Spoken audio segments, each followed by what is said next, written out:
Bueno, hoy hemos cogido esta imagen que nos llega en directo ahora mismo desde la Meca, ciudad santa musulmana. Mañana es el último día del Hajj, la peregrinación anual a esa ciudad por parte de los fieles musulmanes. Se calcula que han ido unos 2 millones de personas y en el último día de peregrinación, aquellos que han ido a la Meca, todos los musulmanes, aunque no lo hayan hecho, celebran la llamada Fiesta del Cordero. Vamos a hablar a ver cómo se celebra, por ejemplo, en un país de tradición musulmana como es Senegal. Lo vamos a hacer con Pepe Naranjo dentro de un momento. ¿Qué tal? Buenos días. Las calles de Francia vuelven a arder en una nueva noche de protestas y enfrentamientos con la policía tras la muerte a tiros de un adolescente de 17 años al tratar de huir de un control policial. La espiral de violencia ha ido en aumento cada día, saldándose ayer con 667 detenciones y más de 200 policías heridos. Coches calcinados, edificios incendiados y comercios saqueados, con el trasfondo de una fractura social en Francia que vuelve a hacerse evidente en los barrios marginales, cuyos habitantes se sienten ciudadanos de segunda.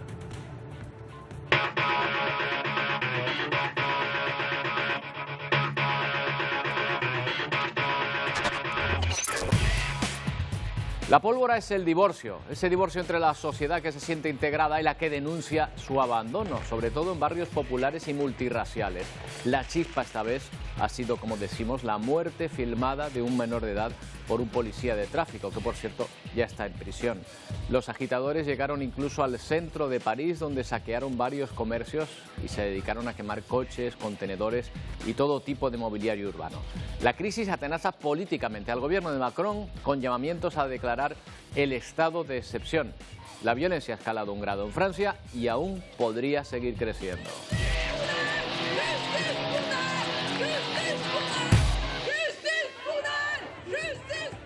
En Corea del Sur nos ha llamado la atención la imagen de ciudadanos en los supermercados acaparando toda la sal marina que pueden. ¿Qué les lleva a esta fiebre por la sal? Pues nada menos que la intención de Japón de derramar en el mar las aguas residuales de esta central de Fukushima. Un túnel submarino de grandes dimensiones va a transportar el agua desde la central al océano, pese a las protestas de muchos ciudadanos por la contaminación que podría producir. Los científicos aseguran que el agua se ha tratado y que se diluirá sin problemas en el océano, pero desde luego los miles de coreanos que están comprando sal, por ejemplo, no les creen. Y en Chile acaba de encontrarse un nuevo tipo de dinosaurio. La Universidad de La Laguna participa en el hallazgo de los restos de una nueva especie de dinosaurio en aquel país. No debe ser de los más feroces, o porque se les conoce como vacas queretásicas. Eran herbívoros, tenían un característico pico de pato. Pues bien, en esa investigación trabaja, como decimos, la Universidad de La Laguna a través de una paleontóloga que nos va a explicar más detalles de este descubrimiento publicado en la revista Science, una de las más prestigiosas del mundo. Pero comenzamos con noticia política, que se da aquí en nuestro país. Esta misma mañana Partido Popular y Vox han confirmado que han llegado a un acuerdo para formar gobierno en Extremadura. La Popular, María Guardiola, será la presidenta. Vox tendrá una consejería, la de Gestión Forestal y Mundo Rural. El acuerdo tiene previsto firmarse hoy mismo a las 12 menos cuarto hora canaria en el Parlamento extremeño. Estaremos atentos también. ¿Cómo queda el mapa de los pactos tras ese acuerdo en las comunidades autónomas de nuestro país? Bueno, pues Extremadura ya aparece ahí como un pacto, como un territorio compacto entre Vox y Partido Popular, exactamente igual que lo que ocurre en Valencia. En Baleares el Partido Popular ha conseguido el apoyo de Vox para gobernar en solitario, pero quedan otros territorios, otras incógnitas en los que podría haber también acuerdo. Queda ver qué va a pasar, por ejemplo, en Aragón o en Murcia, donde también podría haber una mayoría entre esos dos partidos. Mientras tanto, hay otros donde tampoco se observa ningún acuerdo. Estamos hablando de Asturias y de Navarra, donde no se sabe qué es lo que va a ocurrir. Dejamos nuestro país, nos vamos a Estados Unidos, donde se abre un nuevo debate después de que el Tribunal Supremo haya puesto fin a décadas de discriminación positiva por raza en las universidades. Joe Biden se mostraba crítico tras conocer esa sentencia. And I strongly disagree with the court's decision. Normalmente la postura demócrata está a favor de esa discriminación positiva por razas, así que Biden criticaba esa decisión del tribunal. La sentencia anula los sistemas de selección en Harvard y Carolina del Norte utilizados para aumentar el número de estudiantes negros, hispanos o asiáticos. aunque admite que se tomen en cuenta otros criterios de diversidad en enseñanza superior. Las demandas estaban motivadas por estudiantes de raza blanca, también estudiantes asiáticos que consideran que las universidades no les trataban en igualdad de condiciones. De discriminación se quejan los inmigrantes en Florida, pero no de discriminación positiva, todo lo contrario. Este sábado va a entrar en vigor la ley que castiga duramente la migración irregular en ese estado, lo que ha provocado que muchos vivan ahora atemorizados por las consecuencias que incluso contemplan penas de prisión. La nueva ley del gobernador Ron DeSantis castiga la migración irregular en Florida y provoca temor en muchos indocumentados. Algunos piensan incluso en irse de aquí. Mucho miedo porque la gente ahora no quiere salir de su casa y a veces ni al trabajo quieren ir. La legislación SB 1718, que entrará en vigor el 1 de julio, contempla penas de hasta 15 años de prisión a quienes transporten indocumentados a Florida. Entre otras cosas, obliga a las empresas de más de 25 empleados a verificar el estatus legal de los trabajadores, o de lo contrario, se impondrán multas de $1000 diarios. Desde que se firmó la ley, hace unas semanas, cientos de inmigrantes han salido a las calles a protestar. Es terrible, estamos como en contra, pero como decimos, solo unidos podemos vencer y vencer para mejorar, porque nosotros somos, como decir, el motor de este país. El gobernador de Florida defiende que está actuando bajo el amparo de la ley y que esta medida solo pretende luchar contra el tráfico humano. Se enriquecen todos estos coyotes mexicanos, los carteles de la droga, los utilizan como transporte y se aprovechan de la necesidad humana. Es una legislación tan dura y restrictiva que ni siquiera los expertos legales saben cómo se aplicará. No sabemos cómo, al final del día, qué tan estrictos van a ser los policías, qué tan estrictos van a querer aplicar esta ley. Mientras tanto, los grupos proinmigrantes prometen que lucharán hasta el final. Alegan que su único delito es no tener papeles y aseguran que objetarán esta ley ante la justicia. Bueno, de vuelta a Europa, es noticia los disturbios en Francia que han ido en aumento después de la muerte de un adolescente al que un policía disparó en un control policial cuando trataba de huir de ese control. La violencia se ha extendido durante varias ciudades. Se han repetido los altercados en esta última noche, pero con mayor grado de violencia. Las personas que salieron a protestar a la calle también lo hicieron en una marcha de homenaje en la que pidieron justicia. Al frente de esa marcha, la madre del adolescente fallecido. En esta esquina, un altar improvisado por Nael, y en hasta 7 ciudades francesas, actos de protesta por su muerte. Tercera noche de altercados y por ahora la más violenta. En total, casi 700 detenidos y unos 200 policías heridos de los más de 40.000 que se han desplegado por todo el país reprimiendo a unos franceses cansados de ser siempre las víctimas. Antes de Nael ya hubo otros. Lo que no queremos es que haya uno más, dice esta mujer en la manifestación que encabezó la madre del joven abatido por un agente al saltarse un control policial. Han vuelto los profesionales de los disturbios, dice el ministro del Interior francés, señalando que estos altercados no son por la muerte del joven. Acusa así a los que asaltan escuelas o roban en tiendas aprovechando la revuelta. Son dos visiones de un conflicto que afecta especialmente a los barrios obreros de franceses, hijos de inmigrantes. No estamos contra la policía o el Estado, solo contra la muerte de un joven por saltarse simplemente un control. Es el resumen que hace este manifestante de unos sucesos que son habituales en Francia para resolver los conflictos sociales. ¿Pero de dónde procede toda esta violencia? ¿Cuál es la razón de trasfondo? Vamos a tratar de averiguarlo con Sergio Gracia Magariños, profesor de Sociología de la Universidad Pública de Navarra. ¿Qué tal, Sergio? Buenos días. Muy buenas, buenos días. ¿Cómo estáis? Estupendamente, gracias por tu tiempo, Sergio. Oye, la chispa de la muerte de este joven parece a todas luces excesiva por saltarse un control policial. Sin duda, esa es la chispa, pero la pólvora está en el descontento que ya se ha visto en otras ocasiones en estos barrios populares, ¿verdad? ¿A qué se debe ese descontento? ¿A qué se debe ese divorcio entre este sector de la sociedad y el resto?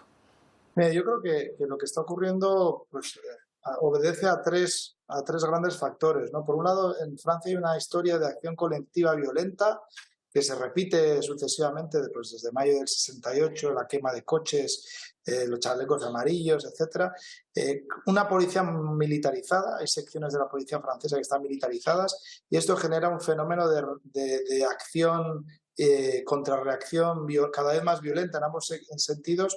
Y luego estaría la cuestión que mencionas de los fallos de las políticas de integración económica, integración social, las expectativas de movilidad social de estas poblaciones específicas que no se ven satisfechas y que tiene que ver con un fallo del modelo que tiene Francia en su política de integración, ese laicismo agresivo, ese republicanismo que no tiene en cuenta la identidad colectiva de la gente, ya sea religiosa o cultural. Entonces, esos elementos yo creo que están en el corazón de lo que está ocurriendo ahora mismo. Claro, lo que ocurre en estos casos a la hora de integrar, también conviene preguntarse si está habiendo esfuerzos por parte de ambos lados para llegar a un acercamiento, ¿no? Sí, yo creo que sí, ¿eh? Lo que ocurre es que, mire, Galtung lo explica muy bien. Galtung es el analista de los procesos de paz y de la violencia colectiva más agudo que yo conozco, ¿no? Él plantea que en toda sociedad como la francesa, cuando los episodios de violencia colectiva son algo recurrente, eso sería la superficie de un problema más profundo. Entonces, él lo que plantea es que la violencia directa tiene que ver con una violencia estructural, unas desigualdades sociales y económicas entre grupos, en este caso la población argelina, que mencionabais en la introducción, ¿no? Son hijos de inmigrantes segunda generación, obreros, argelinos, musulmanes. Ese colectivo está en una condición social y económica distinta al resto de la población. Y eso hace, que sería el tercer nivel de violencia, que se generen estereotipos, prejuicios, nociones de sentido común socialmente construidas para estigmatizar a ese colectivo y justificar su situación. Entonces, claro que hay esfuerzos para integrarse. Ninguna persona, ningún grupo no quiere integrarse en una sociedad, ¿no? Las ideas de que no lo desean, lo único que hacen es justificar la desigualdad social y económica y la violencia. Entonces, hay esfuerzos por integrarse, pero el modelo francés hace que la identidad colectiva, como decía al principio, no se tenga en consideración. Y eso hace que en las políticas públicas, si tú no tienes en cuenta que esta persona pertenece a un grupo específico que tiene unas características singulares y eso hace que requiera una sensibilidad especial, pues lo que hace es que sea una política fallida. Nos pasa también en España con el caso de la población romaní, la población gitana. Cuando no se es especialmente sensible a una población, lo único que se hace es atribuir a esa población las causas de su marginación. Claro, lo que ocurre es que el republicanismo francés, como bien dice, se basa precisamente en la condición de ciudadano de la persona, al margen precisamente de cualquier símbolo de identidad o de religión incluso, ¿no?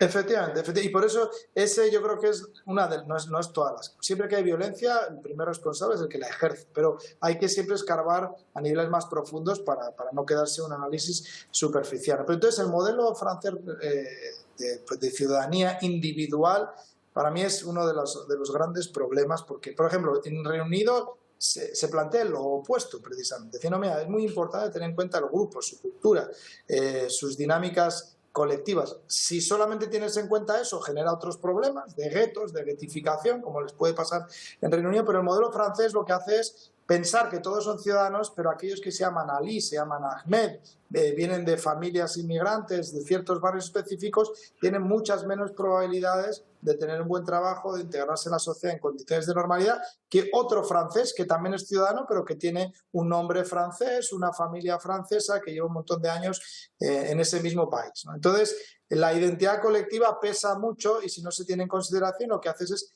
tener bolsas, ¿no? Bolsas de pobreza, bolsas de marginalidad. Y esto las mismas Naciones Unidas, cuando habla del abordaje de la pobreza y la exclusión, lo plantea muy claramente. Hay grupos, no individuos, hay grupos que no se benefician nada de las políticas de desarrollo, de las políticas de integración, y por eso es que se requieren medidas especiales para esos grupos particulares. Mira, Sergio, ahora mismo, por ejemplo, Estados Unidos, el Tribunal Supremo, como bien sabes, acaba de derogar las medidas de discriminación positiva, por ejemplo, en las universidades. ¿Te estás refiriendo a ese tipo, por ejemplo, de medidas que podría implementar el gobierno francés para tratar de apaciguar los ánimos? Efectivamente, exactamente lo que estás mencionando. ¿Por qué? Porque cuando un grupo parte de condiciones de partida desfavorables, lo que hay es desventaja competitiva. Yo no abogo por la competición como eje de articulación de la vida social, pero si lo quisiéramos ver desde esa perspectiva, la población afroamericana en Estados Unidos no parte de la misma condición que la persona blanca, anglosajona, etcétera. Por lo tanto, requiere medidas especiales. Lo mismo pasa con la igualdad de género. Las mujeres no parten de la misma condición de partida que los hombres y por eso es que se requiere políticas de discriminación positiva, temporales por lo menos, hasta que se igualen las condiciones de partida, ¿no? Y lo mismo pasaría en Francia con diferentes colectivos. Habría que hacer políticas específicas en las que se prioriza durante un tiempo determinado a ese colectivo con medidas como becas, como ayudas especiales para que pueda igualarse y después sí, pues esas medidas puede ser que desaparezcan, ¿no? Sergio, un gusto hablar contigo siempre. Muchas gracias por atendernos. El placer ha sido mío. Gracias por tenerme en consideración y un saludo a quienes están viendo y escuchando. Un saludo. Bueno, pues nos planteábamos al principio esa pregunta de qué puede hacer que miles de ciudadanos surcoreanos estén haciendo cola en las puertas de los supermercados comprando sal. Pues no es otra cosa que la decisión de Japón de verter las aguas residuales de la central de Fukushima al mar. Ha provocado reacciones de todo tipo. China, Filipinas, Corea del Sur, Hong Kong advierten a Tokio que no les vale que los científicos aseguren que el agua se ha tratado y que se va a diluir sin problemas en el océano. Tokio se prepara para derramar al mar las aguas residuales de la central de Fukushima. En plena cuenta atrás, los operarios de la compañía de energía eléctrica han dado el visto bueno a la última pieza del puzzle. Un túnel submarino de grandes dimensiones encargado de transportar el agua desde la central al océano. La operación, decidida de forma unilateral, ha provocado una batalla científica y diplomática con su vecina China, quien insta a Japón a deshacerse del agua de manera científica, segura y transparente. Tampoco ha sentado nada bien la decisión en Filipinas, donde ecologistas y pescadores han dado, pancarta en mano, la voz de alarma sobre las consecuencias de este acto sobre el Océano Pacífico y sobre la salud. Es peligroso, aseveran. Motivo, el de la salud, por el que en Corea del Sur se abastecen sin límites de sal marina antes de la liberación del agua de Fukushima. Esta madre afirma haber comprado 10 kilos en la última semana. Reconoce que nunca antes había hecho un acopio de sal de tales dimensiones. Todo lo contrario que en Hong Kong, donde las pescaderías sufren la amenaza de quedarse vacías. El gobierno advierte de que prohibirá el consumo de mariscos si Japón vierte agua contaminada con energía nuclear. Bueno, y en Venezuela otro drama medioambiental, esta vez en el lago Maracaibo. Los pescadores, los vecinos de esa zona denuncian la presencia de petróleo en la costa que ya está perjudicando a la pesca, a la gastronomía y por supuesto al turismo. Dicen que los residuos llegan incluso a las casas. Denuncian que la contaminación en la comunidad palafítica Santa Rosa de Agua cada vez más los afecta, ya que sus embarcaciones e implementos de trabajo se encuentran llenos de petróleo y la producción de pesca ha mermado significativamente. El pez que agarremos viene manchado de petróleo, no lo podemos vender ni lo podemos comer.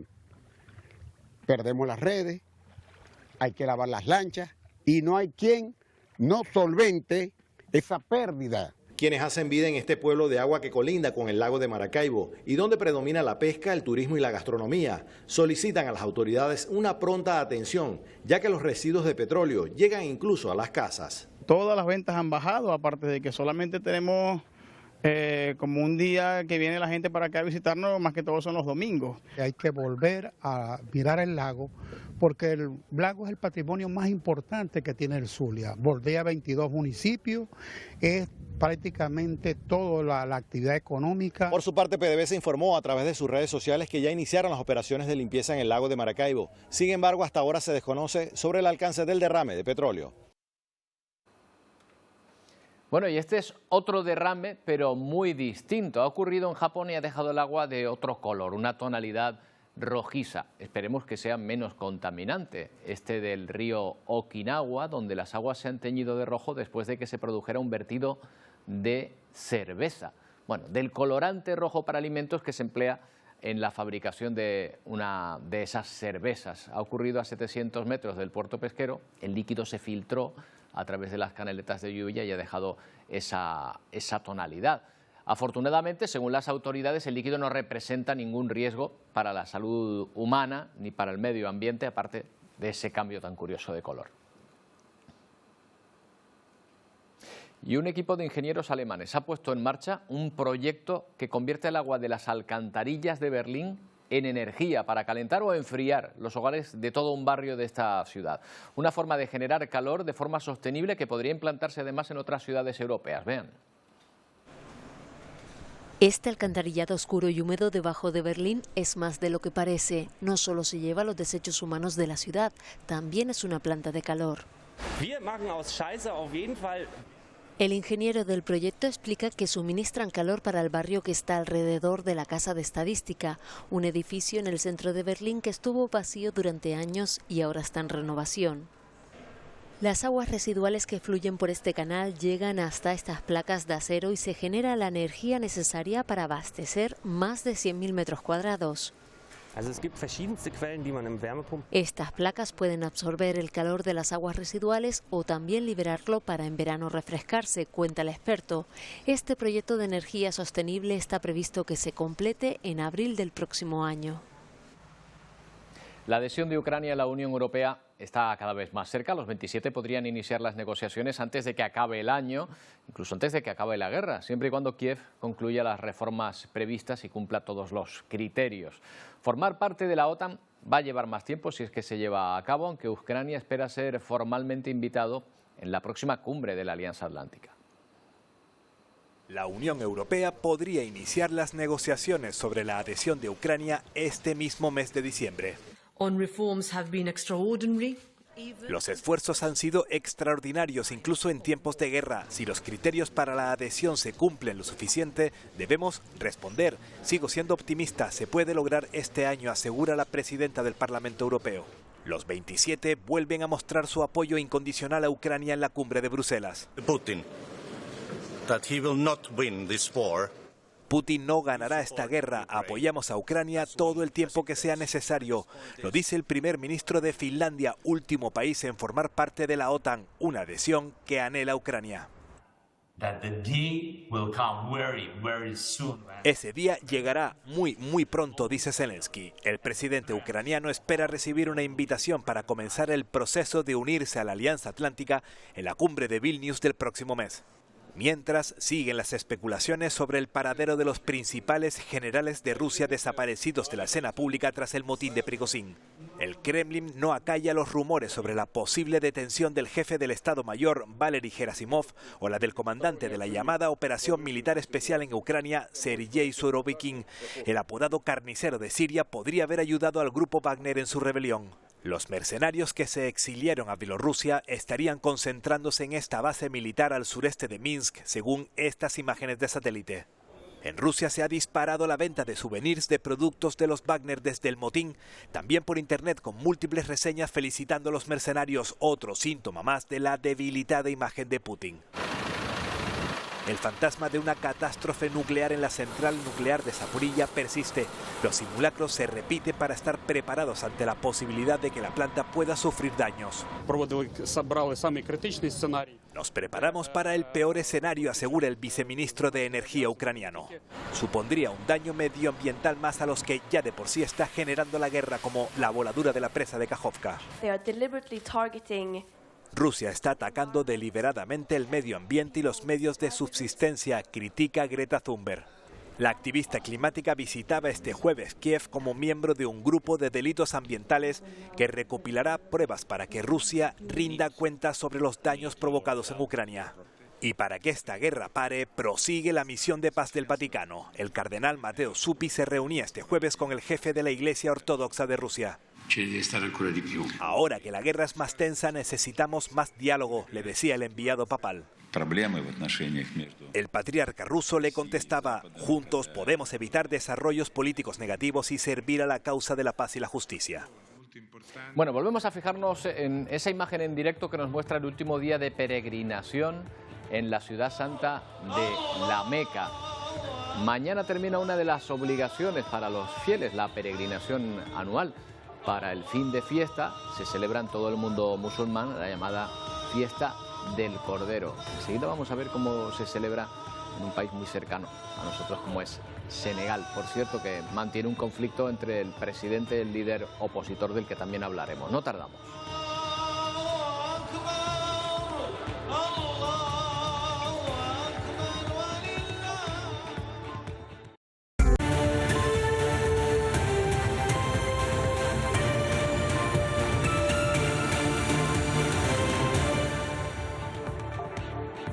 Continuamos en Atlántico Noticias con el descubrimiento en Chile de una nueva especie de dinosaurio. En los trabajos han participado investigadores de varias universidades de Chile, de Brasil, de Argentina, de Alemania y también de la Universidad de La Laguna. Se trata de un dinosaurio del tipo hadrosáurido, también conocido como los picos de Paco. No debía ser un dinosaurio muy feroz, porque se le conoce como vaca cretácica. Había muchos dinosaurios herbívoros en esta época que vivieron durante el periodo Cretácico. Esto nos sitúa entre 85 y 65 millones de años. Sus restos se pueden encontrar básicamente por todo el hemisferio norte, de manera algo más escasa en el hemisferio sur. Bueno, y allí es donde han encontrado este tipo de dinosaurios, estos restos. Vamos a hablar con Penélope Cruzado, es paleontóloga del Departamento de Biología Animal, Edafología y Geología de la Universidad de La Laguna y participante en este descubrimiento. ¿Qué tal? Buenos días. Hola, buenos días, Roberto. Encantada de estar aquí. Gracias por su tiempo. Bueno, lo primero, felicitarles por este hallazgo y por la publicación en la revista Science, que yo creo que es un hito para cualquier científico, para cualquier investigador, ¿verdad? Sí, la verdad es que estoy muy orgullosa. El primer firmante es tesista mío y ha hecho un trabajo estupendo para poder entrar en esa revista tan prestigiosa. Bueno, publican ahora este resultado, pero están excavando restos aquí creo que desde hace por lo menos 10 años, ¿no? Sí, los trabajos de paleontología son trabajos de muy largo plazo. Cuando vosotros veis estas publicaciones, llevan detrás muchos años de buscar los huesos, excavarlos, prepararlos y estudiarlos. Se lleva eso aproximadamente unos 10 años, una cosa así, trabajando en la zona. ¿Han encontrado el esqueleto completo o solo una parte? Solo una parte, pero es una parte muy importante, porque hemos encontrado representantes de huesos tanto del cráneo como lo que se llama postcráneo, que sería toda la parte posterior, pero es que además lo que se ha encontrado es como una acumulación muy grande de huesos de diversos individuos, juveniles y adultos. Es lo que solemos llamar en paleontología un bone bed o acumulación de huesos. Y ya le han puesto nombre ya, porque creo que tendrá una clasificación si es una especie nueva, ¿no? Sí, se ha denominado goncoquén, que es en lengua chilena, bueno, de indígenas chilenos, como se denomina a pico de pato, o similar a un pato. Goncoquén se va a llamar. ¿Cómo es goncoquén? Háblenos de él. Creo que no es un animal muy feroz, ¿no? Porque si se le llama vaca cretácica, me da a mí que esto no era de los que enseñaban muchos dientes, ¿no? No, es un herbívoro que podía caminar tanto a 4 patas como a 2 patas. Lo importante de goncoquén es que hasta la fecha solo se conocían especies en Argentina, donde yo realizo mi investigación principal, y todas ellas eran especies más derivadas. Y frente a goncoquén, que es una especie muy primitiva, que se preserva en una época donde ya el resto de congéneres, digamos así, del resto del mundo ya no vivían. Es como un relicto, es como una especie que quedó aislada en la zona chilena y sobrevivió al cambio de faunas. Y además presenta cierto tamaño pequeño. Las especies de hadrosáuridos pueden llegar a tener hasta 15 metros de largo, y goncoquén estaría en torno a los 4 o 5 metros de largo, mucho más pequeño que las especies encontradas en Argentina, que están en torno a los 7 metros. Bueno, 4 metros pequeño, pero vaya, eso es media guagua, ¿eh? Sí, pero para los que trabajamos con dinosaurios es el tamaño mediano estándar. Tener en cuenta que compañeros que trabajan con los llamados saurópodos, los cuello largos, ellos pueden tener animales de 20 metros de largo, con fémures de 2 metros. ¿Pueden ustedes de alguna manera adivinar o saber cómo se movían estos animales por el estudio de sus huesos? Es decir, si iban en manadas, si eran animales que iban de uno en uno, si eran muy acuáticos, poco, etcétera, su entorno en el que se movían, solo con el estudio de sus huesos. Bueno, no, sí y no. Para, por ejemplo, si eran acuáticos o si podían tener cierta movilidad en el agua, también se utilizan las huellas. Por ejemplo, hay huellas en España de dinosaurios carnívoros, en este caso, donde se ha interpretado la forma de unos arañazos como que el dinosaurio iba flotando por el agua y iba dejando, pues eso, andando con las puntitas. En el caso de los hadrosaurios, muchos de los yacimientos que se han encontrado individuos juveniles y adultos mezclados, lo que nos da a entender que eran animales gregarios. En Estados Unidos y en Canadá, además, se han encontrado yacimientos de huevos con individuos adultos cerca de los huevos, lo que nos hace pensar también que tenían cierto cuidado parental, que se mantenían los adultos cerca de las crías para protegerlas y darles alimento. Y ya con la disposición de los huesos y con las inserciones de los músculos se quedan a veces marcadas en los huesos, haciendo reconstrucciones podemos más o menos ver cómo caminaban, si eran más rápidos, menos rápidos, apoyaban las manos o no. Bueno, es increíble la cantidad de cosas que se pueden inferir de unos huesos de millones de años, ¿no?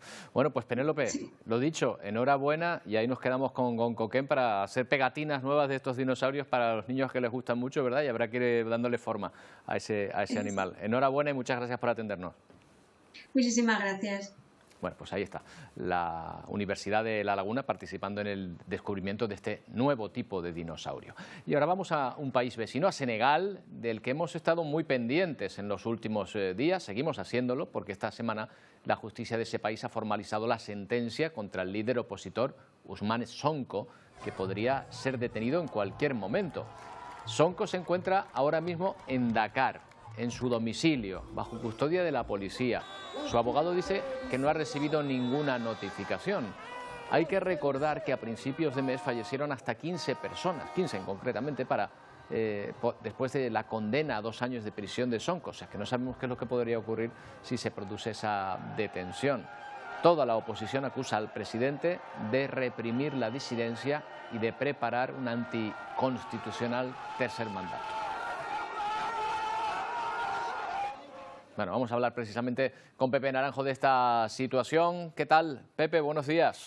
Hola, buenos días. Bueno, Sonko se ha mostrado claramente y sin tapujos, ¿no? En un momento dado en la puerta de su casa, o sea, como una especie de forma de decir, aquí estoy, me pueden venir a buscar.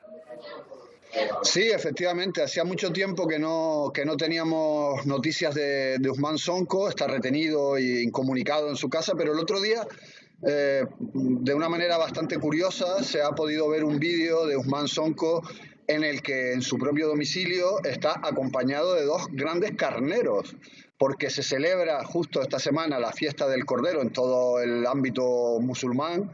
Y Sonko ha querido mandar un mensaje de paz, curiosamente, en un momento de tanta tensión, cuando su ingreso en prisión podría ser inminente, como comentaba, ha querido mandar un mensaje de paz y desear una buena fiesta del Cordero a todos los senegaleses. Es bastante significativo que eso haya ocurrido y podría apuntar a una posible negociación en curso con el gobierno, pero la verdad es que la incertidumbre es enorme y veremos qué ocurre en los próximos días. Claro, porque aquí serán 2 asuntos que pueden confluir, 2 escenas que podrían volver a provocar mucha tensión en las calles. Una sería la detención de Sonko, evidentemente. Ya solo su condena se saldó con enormes disturbios y 15 personas muertas. Y por otro lado, el anuncio que se espera de un momento a otro del propio presidente del país, confirmando o no que quiere optar a un tercer mandato, que no permite la Constitución, por cierto. Eso es, son las dos grandes cuestiones que están por dilucidarse y que todo apunta a que va a ocurrir en los próximos días, porque el propio Macky Sall ya dijo el fin de semana pasado que iba a hablar después de la fiesta del Cordero. La fiesta del Cordero termina hoy, fue ayer fundamentalmente el día grande y hoy acaba, ahora viene el fin de semana y previsiblemente podría ser el lunes, aunque no hay, digamos, todavía una convocatoria cerrada. Él ha dicho que va a hacer un discurso a la nación a través de la televisión. Y el encarcelamiento posible de Ousmane Sonko tendría también que ocurrir en las próximas horas o en los próximos días, porque ya se ha producido ese movimiento por parte del juzgado y ahora es que haya, pues la orden se notifique al abogado defensor, a la parte de Sonko, y que se ejecute. Con lo cual estamos probablemente en la resolución de este largo afer judicial y en la resolución de saber si Macky Sall se va o no presentar a las elecciones. De ello va a depender la estabilidad de este país y se va a saber probablemente en los próximos días. Es la fiesta del Cordero que acabas de nombrar, una de las más importantes para los musulmanes. Viene a marcar el último día de peregrinación a la Meca. En este caso, además, en Senegal adquiere muchísima importancia porque es un país de mayoría musulmana. ¿Cómo se celebra allí esa fiesta del Cordero, Pepe? Bueno, pues es el gran evento, ¿no?, del año. Todas las familias compran uno o varios carneros de estos enormes que en estos días han poblado las calles y todas las esquinas y las rotondas de la ciudad de Dakar. Y durante el día de ayer han estado, pues bueno, comiendo carne, visitándose los vecinos unos a otros. Y a mí hay una parte de la tradición que me encanta, ¿no?, que es cuando después de comer van a ver a la gente que vive en su propia calle y le van a pedir perdón por las posibles ofensas que hayan cometido a lo largo del año. Se visten con sus mejores galas y es una fiesta muy entrañable, de mucho compartir, de mucho contacto entre vecinos, y ojalá que sirva, ¿no?, este año para traer la paz a este Senegal que vive un poco sobresaltado por lo que pueda ocurrir. Bueno, pues ojalá esa fiesta del Cordero sirva para atenuar o apaciguar los ánimos, por lo menos en torno a esta situación. Oye, por cierto, Pepe, ¿has visto que el Tribunal Supremo, el británico, ha dicho que de deportar migrantes a Ruanda, nada, que ese no se puede considerar un país seguro, con lo cual esa pintoresca medida del gobierno británico para solucionar la migración parece que se ve cortada, ¿no?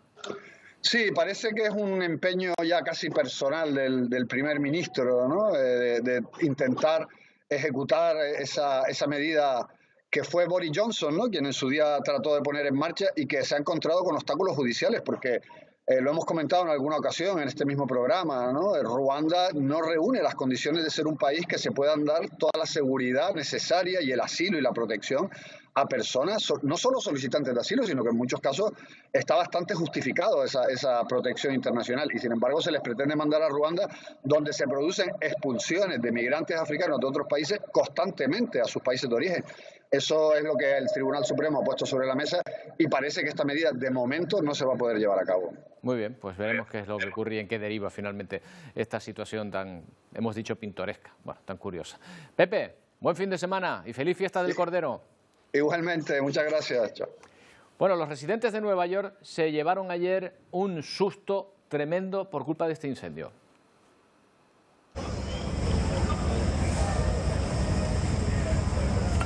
Primero por el incendio y después porque se produce en un lugar icónico. Es la joyería Tiffany, situada en la Quinta Avenida, en el cogollito de Nueva York. Vaya. La rápida intervención de los bomberos ayudó a desalojar las 10 plantas del edificio. No hay heridos y tampoco se sabe qué fue lo que causó el incendio. Este local, ya lo saben, se hizo mundialmente famoso, concretamente ese escaparate, por la película Desayuno con Diamantes. Ahí posaba en una de las escenas la actriz Audrey Hepburn. Además, curiosamente, hace muy poco ha sido reformado esa joyería.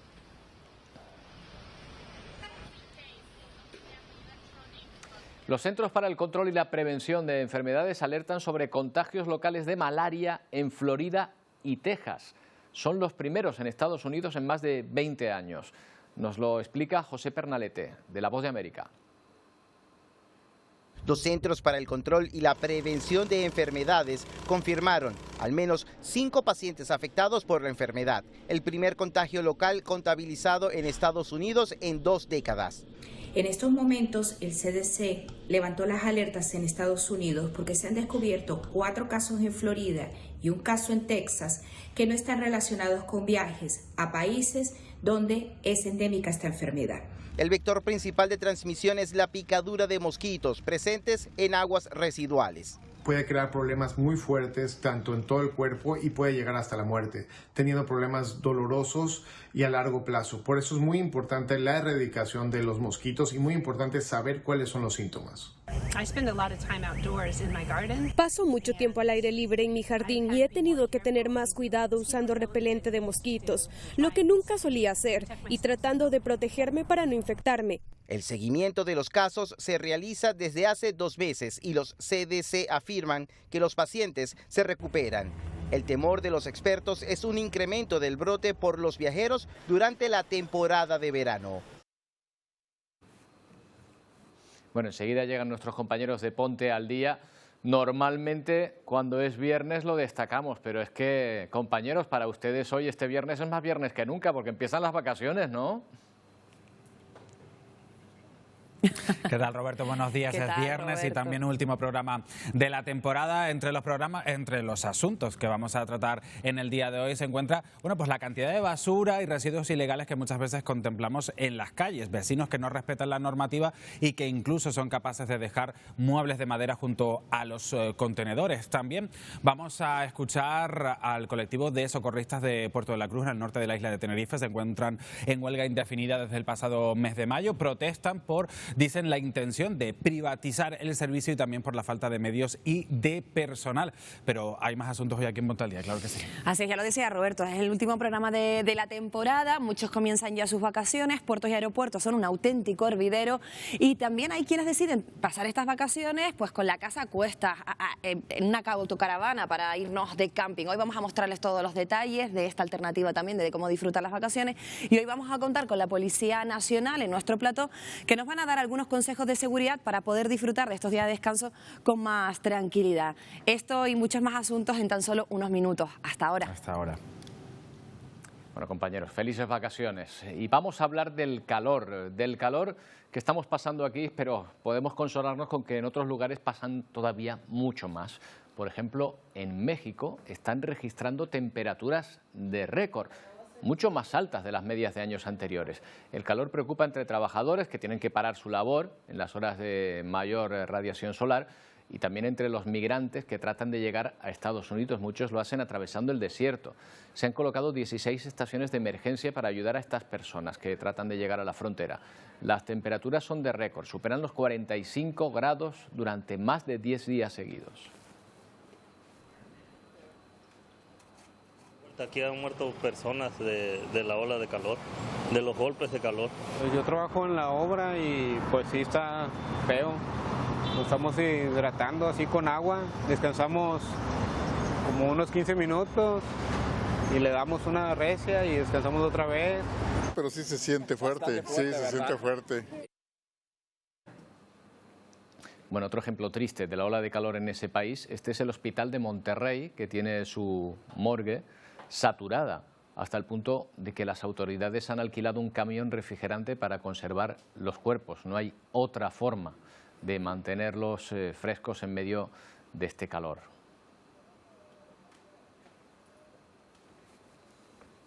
Estados Unidos es otro país en apuros por las altas temperaturas.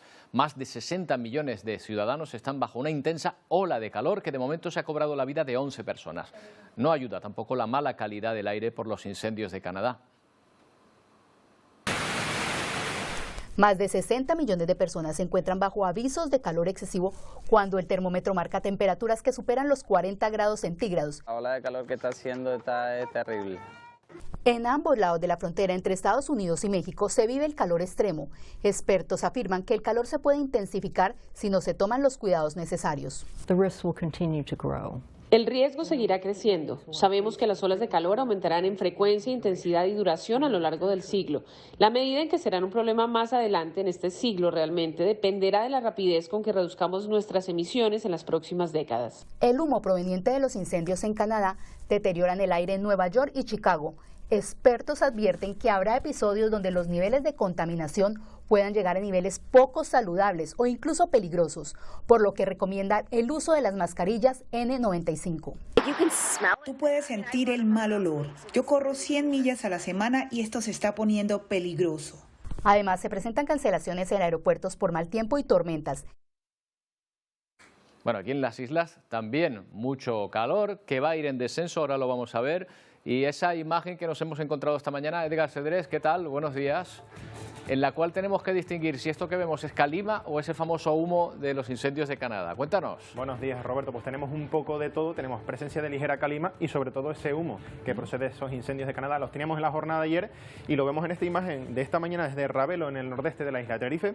Deberíamos ver detrás de aquel pino de allá, Isla Baja y Teno, y no se aprecia por la presencia de esas concentraciones de humo que todavía son pues importantes en la jornada de hoy, aunque el viento alisio pues irá retinando por el suroeste e irá menos ya de cara a mañana. Estos humos, yo cada vez que me lo contaba Emilia y también, pero a mí me sorprende, estos humos de los incendios de Canadá, lo que nos está impidiendo ver, por ejemplo, esa zona de la Isla Baja. Sí, lo ha traído, ha recorrido el Atlántico por el flujo ese de zonal del oeste, la situación normal que suelen realizar las perturbaciones, y el alisio, en este caso, nos ha derivado hasta nosotros y la tenemos sobre todo en capas bajas, antes de depositarse ya a nivel del mar y acabar de desaparecer.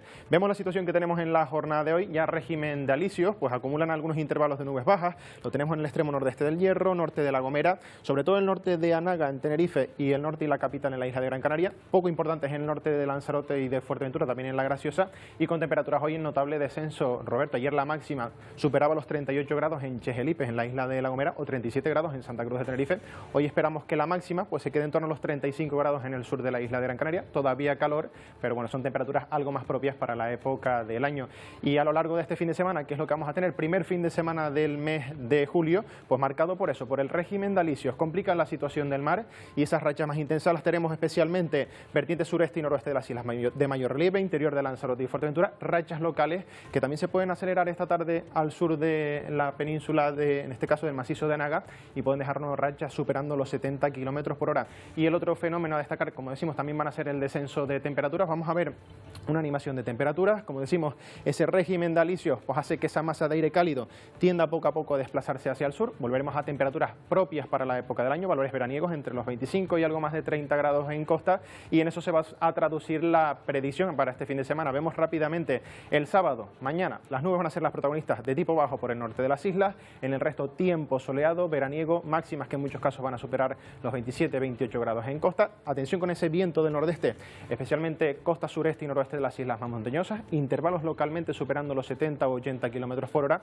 y de cara a la jornada del domingo la situación va a ser muy similar. Quizás la única novedad que veremos algunas nubes bajas por el norte de las islas, esa panza de burro que nos puede acompañar gran parte de la jornada. En el resto tiempo soleado y termómetros que en muchos casos van a superar los 26 grados en la costa. Viento que quizás el domingo pues va a perder algo de intensidad y mejorará la situación del mar. Eso te iba a decir que buenos días para ir a la playa, pero ojo que el viento va a fastidiarlo un poco, ¿no? Bueno, pues con eso nos quedamos. Edgar, buen fin de semana. Buen fin de semana. Felices vacaciones, que creo que te vas, suertudos. Bueno, pues no hay fiesta del orgullo LGTBI que se precie y que no incluya en sus actos una carrera de tacones. Yo creo que fue en el Puerto de la Cruz, en Tenerife, donde fueron las primeras. Pero miren, se han exportado hasta Madrid, por ejemplo, donde se ha celebrado ya la 24ª edición de la carrera anual que atrae a competidores del extranjero por las calles del barrio de Chueca. Los participantes debían correr sobre tacones de al menos 10 centímetros de alto. Se incluye dentro del Madrid Pride, que va a culminar mañana con un desfile en el centro de la ciudad. Así les dejamos hasta el próximo lunes. Feliz fin de semana. Adiós.